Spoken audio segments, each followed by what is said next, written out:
Haleluya, puji Tuhan, selamat pagi dan salam sejahtera bagi kita sekalian. Pagi hari ini kita patut bersyukur kepada Tuhan kalau kita boleh bertemu, berjumpa di dalam keadaan yang baik, keadaan yang sehat dan diberkati Tuhan. Nah, pagi yang baik ini mari kita mau menyediakan hati kita untuk bersama-sama mendengarkan firman Tuhan. Mari kita berdoa. Bapa di dalam surga, Bapa di dalam nama Tuhan kami Yesus Kristus, kami bersyukur pagi hari ini kami masih ada sebagaimana kami ada. Engkau yang masih memperkenankan setiap kehidupan kami. Itu sebabnya pagi ini sebelum kami beraktivitas, kami mau kembali mendengarkan firman-Mu. Berkati kami semua ya Tuhan. Dalam nama Tuhan kami Yesus Kristus kami berdoa. Haleluya. Amin. Puji Tuhan. Tema firman Tuhan pagi hari ini yang ingin saya sampaikan kepada kita sekalian yaitu iman yang gugur. Sekali lagi tema firman Tuhan, iman yang gugur.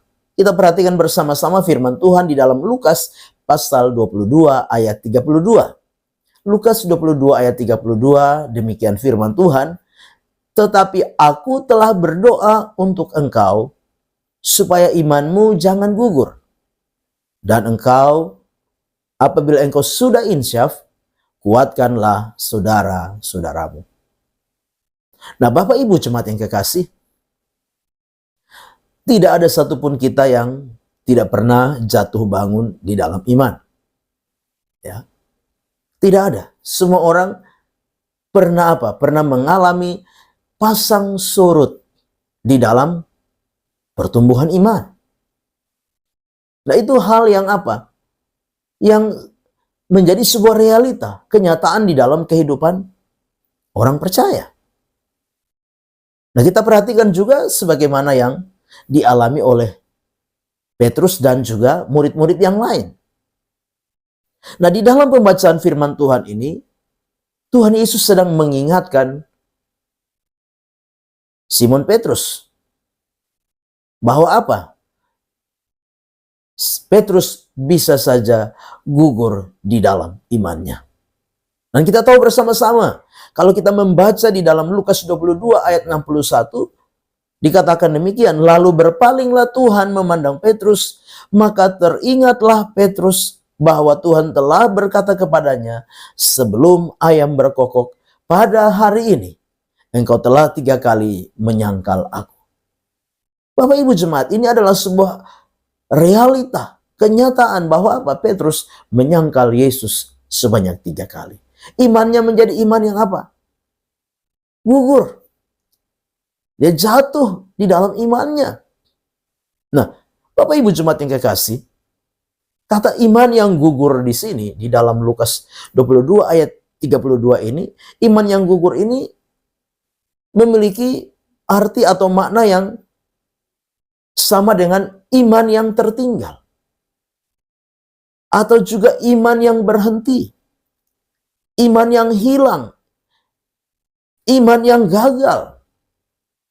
Bahkan iman yang gugur ini dianalogikan, digambarkan seperti apa? Cahaya matahari atau bulan yang apa? Yang redup dan menghilang. Nah, Bapak Ibu jemaat yang kekasih, saya percaya bahwa sebagai orang-orang yang percaya kepada Tuhan, sebagai anak-anak Tuhan, sebagai jemaat Tuhan, kita tidak mau terus mengalami iman yang gugur. Kita tidak mau iman kita terus jatuh bangun di dalam pengiringan dan pelayanan kita kepada Tuhan. Kita tidak mau seperti Petrus.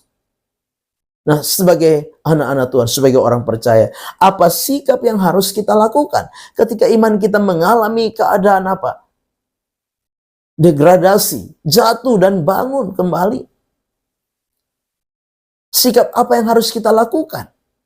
Di dalam kita mengantisipasi iman yang bisa saja gagal, iman yang bisa saja berhenti, iman yang bisa saja tertinggal, iman yang bisa saja hilang, iman yang bisa saja seperti cahaya matahari atau bulan yang apa? Redup dan menghilang.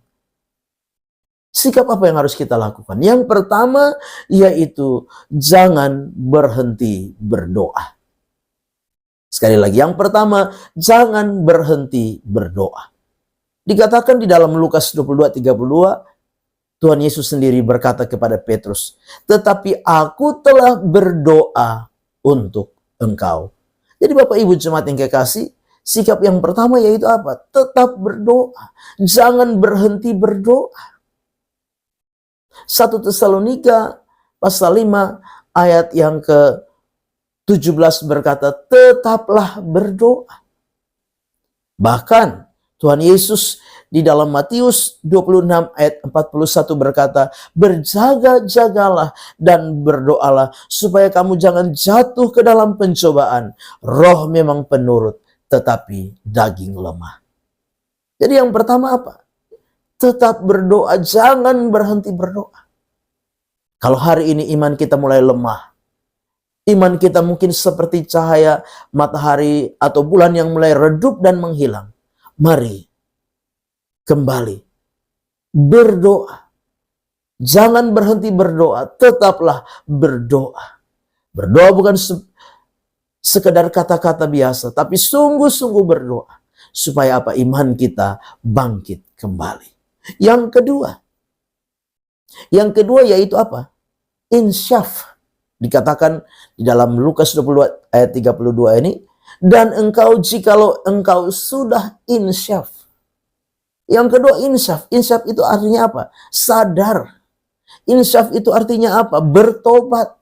Insyaf itu artinya apa? Berbalik. Kembali kepada Tuhan. Insyaf itu juga mengandung pengertian apa? Kembali setia. Kembali taat kepada Tuhan.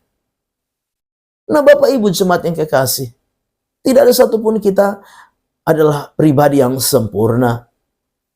Ya, kadang-kala kita bisa keliru, kita bisa salah, kita bisa menyimpang.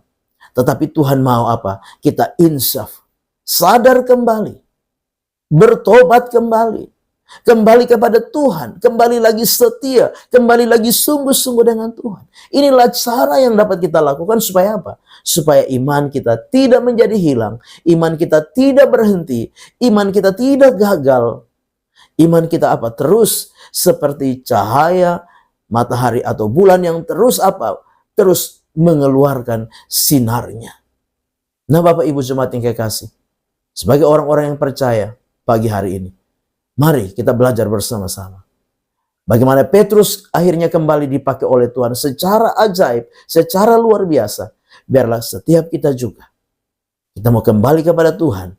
Karena saya percaya, Tuhan akan terus membawa iman kita menjadi iman yang terus bertumbuh. Sampai menjadi iman yang sempurna. Amin. Mari kita berdoa.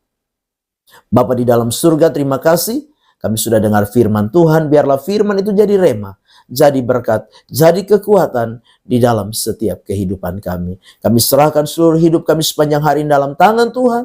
Kami melangkah bersama dengan Tuhan di hari baru ini mengucap syukur. Dalam nama Tuhan kami Yesus Kristus kami berdoa. Haleluya. Amin. Selamat pagi, Tuhan Yesus memberkati.